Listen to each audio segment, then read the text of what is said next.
Hello everyone and welcome to my Bishnupur trip. আজ আমরা সকাল সকালই বিষ্ণুপুর থেকে চেক আউট করে নিচ্ছি আর এরপর চলে যাব অন্য একটা নতুন জায়গায়। সচরাচর লোকজন বাঁকুড়া বিষ্ণুপুর একটাই ট্রিপে কমপ্লিট করে চলে যায়, কিন্তু আমাদের হাতে যেহেতু একটু টাইম ছিল তাই আমরা বিষ্ণুপুর থেকে ট্রেন ধরে চলে যাচ্ছি পুরুলিয়া। আর আমাদের হোটেল ছিল একদম জয়চণ্ডী পাহাড়ের পাশেই। এরপর হোটেলে পৌঁছে একটু ফ্রেশ হয়ে আমরা সবাই বেরিয়ে পড়েছিলাম ঘুরতে। সবার প্রথমে গেছিলাম জয়চণ্ডী পাহাড়ে। আর এই পাহাড়ের উপরে উঠতে গেলে মোটামুটি 500টা সিঁড়ি তো ভাঙতেই হবে। আমরা ডিসেম্বরের ফার্স্ট উইকে গেছিলাম, কিন্তু একটুও ঠান্ডা ছিল না এখানে, ভীষণই গরম লাগছিল, স্পেশালি দিনের বেলাটা। তবে যতই হোক 500টা স্টেপ কমপ্লিট করতে এখানে খুব বেশি সময় লাগবে না। এরপর উপরে উঠে সবার প্রথমেই দেখতে পাবে বজরংবলীর মন্দির আর পিছনে দেখতে পাবে পাহাড়। সত্যি কথা বলতে এই পুরো জায়গাটার ভিউ কিন্তু অসাধারণ।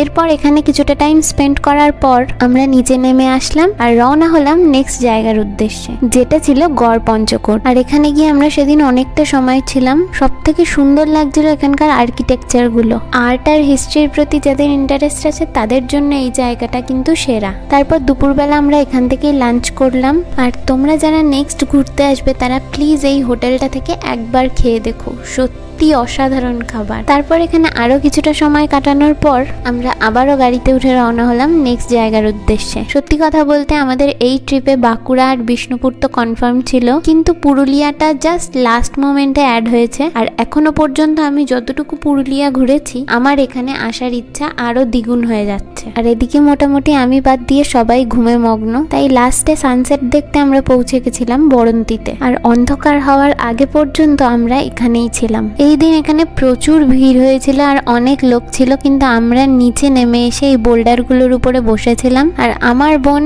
সামনে জল দেখে নিজেকে আর কন্ট্রোল করতে পারেনি, তাই পা ডুবিয়ে দিয়েছে জলের মধ্যে পা ডুবিয়ে বসে সানসেট দেখার মজাই কিন্তু আলাদা। আর জায়গাটা এতটা সুন্দর লাগছিল যে কি বলবো। তো বেশ খানিকক্ষণ এখানে সময় কাটানোর পর এবার আমাদের ফিরতে হবে, কারণ সন্ধে হয়ে গেছে। তারপর সন্ধেবেলা গরম গরম চা খেয়ে আবার উঠে পড়লাম গাড়িতে। আর এখন আমরা ফিরছি হোটেলে। আমাদের হোটেলটা পাহাড়ের খুবই কাছে ছিল, তাই রাতের ডিনার আমরা বাইরে থেকেই কিনে নিয়ে গেছিলাম। আর এটাকে তোমরা ভুল করেও রাত ভেবো না, কারণ এটা ভোরবেলার ক্লিপ, যখন আমরা হোটেল থেকে চেক আউট করে বেরোচ্ছিলাম, কারণ স্টেশন থেকে আমাদের ট্রেন ছিল অনেকটা সকালে। তো এইভাবেই সুন্দর মতো কেটে গেল আমাদের বাঁকুড়া, বিষ্ণুপুর আর হ্যাঁ পুরুলিয়া ট্রিপ। তোমরা সবাই খুব ভালো থেকো, অনেক ঘোরো, মজা করো। আর হ্যাঁ, ভিডিওটা ভালো লাগলে ছোট্ট করে একটা লাইক করে দিও, চ্যানেলটা সাবস্ক্রাইব করে দিও। দেখা হবে নেক্সট ভিডিওতে।